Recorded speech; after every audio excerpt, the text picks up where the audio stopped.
عاملين ايه؟ يا رب تكونوا بخير. النهارده هعمل معاكم السبانخ اكله حلوه جدا جدا ومفيده قوي لكل اولادنا. واليومين دول بقى في الشتاء السبانخ منتشره فيها كده وحلوه وجميله. هعملها بقى معاكم بطريقه حلوه قوي. ومش عايزه اسمع حد يقول ما بحبش السبانخ، ها، لازم تاكلوها، دي مفيده جدا جدا. تمام، انا دلوقتي جبت السبانخ نضفتها كويس، شلت منها اي ورقه تكون مش كويسه، وغسلتها تحت ميه جاريه. وخدي بالك وانتي بتغسليها اغسليها ورقه ورقه، لان بيبقى فيها حاجات كده ماسكه فيها، بوجع كده او حاجات من الحشرات اللي بتبقى في الارض، فلازم تغسليها كويس جدا ورقه ورقه، وتكون تحت ميه جاريه. غسلتها كويس وقطعتها بالشكل اللي انتوا شايفينه ده. وحضرت معايا كمان عصير طماطم. عصرتها وصفيتها من القشر عشان انا مش عايزه يكون فيها اي قشر ولا اي حاجه. وهحتاج كمان معايا معلقتين من معجون الطماطم، ومعايا كزبره، حزمه كده من الكزبره حلوه متقطعه، وحوالي كده معلقتين لتلاتة رز. غسلتهم كويس وصفيتهم من الميه. ومعايا بصلايه حجمها متوسط متقطعه كده مكعبات، ومعلقه من الثوم. هبتدي بقى دلوقتي اسوي فيها، وكل تسويتها على النار. انا هحط هنا المادة الدهنية، هستعمل زيت. لو انتي حابة تستعملي سمنة تقدري تستعملي سمنة.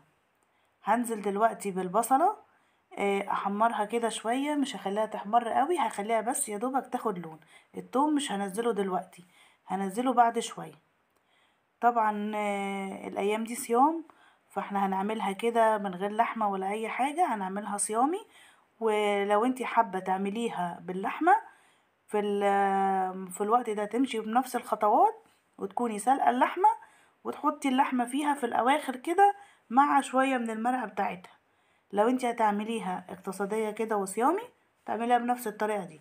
دلوقتي هنا البصل اتحمر شوية، ما خدش لون جامد يعني، ابتدى يتحمر ودبل. رحت حاطة عليه التوم، برضو ما قلبتش التوم، سويته يا دوبك، خليت بس ريحته تطلع ويبتدي كده ان هو هيصفر. نزلت بعد كده بمعلقتين من معجون الطماطم. مهمة الخطوة دي، خدي بالك ان انتي تحطي معجون الطماطم وتقلبيها شوية على النار عشان تطلع منها اي مواد حافظة، وكمان بتخلي طعمها يكون افضل واحسن. امشي على الخطوات كده بالظبط، هتديكي نتيجة حلوة قوي في الاخر. تمام، بعد ما قلبتها كده شوية نزلت بعصير الطماطم اللي احنا كنت عصراها ومصفياها. انا عشان تديني القوام الحلو ده، قبل ما بعصر الطماطم بقطعها واديها سلقة، بعد كده اعصرها بيبقى قوامها حلو كده. انا دلوقتي حطيت ملح وفلفل اسمر. مش بحط توابل كتير غير هما الاتنين دول بس.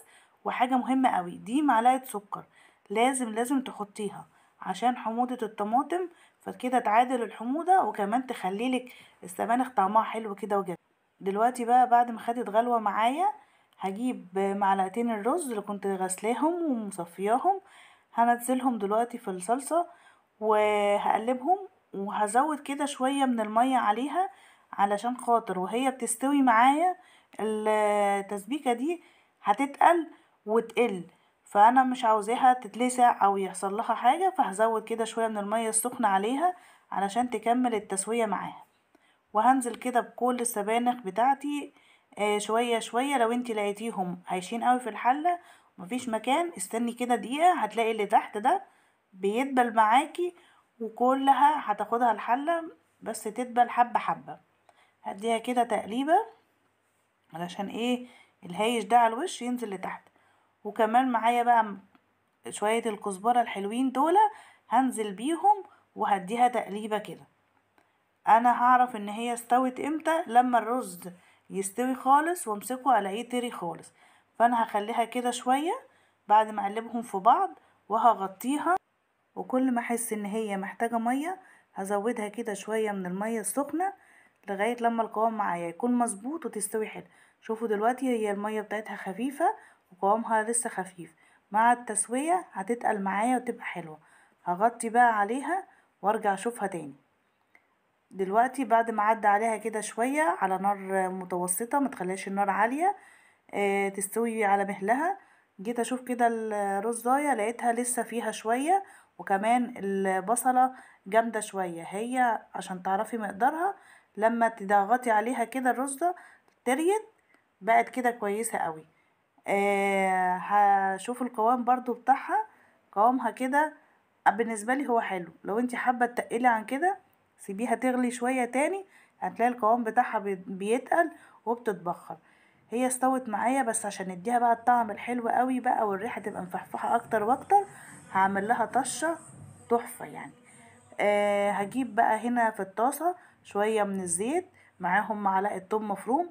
خدي بالك التوم ده غير التوم اللي حطيناه في الاول. هديها بقى دلوقتي تقليبة، وهحط عليها شوية من الكزبرة الناشفة. الكزبرة الناشفة بتديها ريحة حلوة. بس بقى هقولك على ايه تركاية كده تحطيها في الطشة بتاعة السبانخ او طشة الملوخية، هتخليلك الريحة في حتة تانية. هي رشة الفلفل الاسمر دي لما تحطيها على التوم بتخلي الريحة تبقى ايه مقولكيش حلوة قوي. انا بناتي ان كانوا جايين من المدرسة وهم طالعين قعدوا ويقولوا لي احنا جوعنا، ده في ريحة حلوة قوي كده جايلنا من اول البيت تحت من على السلم. ريحتها بجد بتبقى مفحفحة كده وجميلة تخليكي تجوعي حتى لو لسه واكلة. هديها كده لون اصفر شوية، ما تخليش التومة معاكي تغمق او تبقى زيادة عن اللزوم في التحمير علشان ما تمررش ويبقى طعمها مش حلو. تاخد لون ذهبي كده حلو زي ما انتوا شايفين. تبقى كده الاكلة بتاعتنا جهزت واستوت وبقت زي الفل. هديها بس الطشة. ها نشهق ولا ايه؟ لا هي ملوخية هشهق لها، دي سبانخ. هنزل بقى بالطشة كده وانزل كل اللي فيها. هي طبعا معايا استوت. انا شفت الرز في الاول لقيتها لسه، سبتها شوية لقيت الرز مستوي خالص والبصلة دايبة دوب فيها وظبطت الملح وكله تمام. نزلت بقى بالطشة بتاعتنا واخد شوية من السبانخ حطيتهم في الطاسة عشان مفيش اي حاجة تتساب، لازم الطشة كلها تنزل. هغطي بقى عليها واسيبها دقيقة كده وبعد كده ابتدي اغرفها. بصوا بقى شكلها حلو، ما اقولكوش بامانة ريحتها وطعمها حلو قوي قوي. وصدقوني طعمها كده اجمل بكتير من لما تبقى بلحمة. يعني ما تفكروش ان الاكل الصيامي او الاكل الاقتصادي عشان الظروف اللي احنا فيها دي هيبقى وحش ولا مش هيبقى حلو. لا هيبقى حلو وجميل. وكفاية ان ربنا بارك في الاكل اللي في البيت وكل حاجة حلوة الحمد لله. بصوا قوامها حلو قوي وجميلة. وحابة اقول لكم برضو معلومة، لو انتي مش حابة تحطي رز ممكن تحطي معلقتين كده من الفريك بيدوها طعم حلو قوي كده. وانا عملت معاها شوية كده من الرز الابيض واتاكلت بالهنا والشفا، طعمها حلو قوي ومفيدة.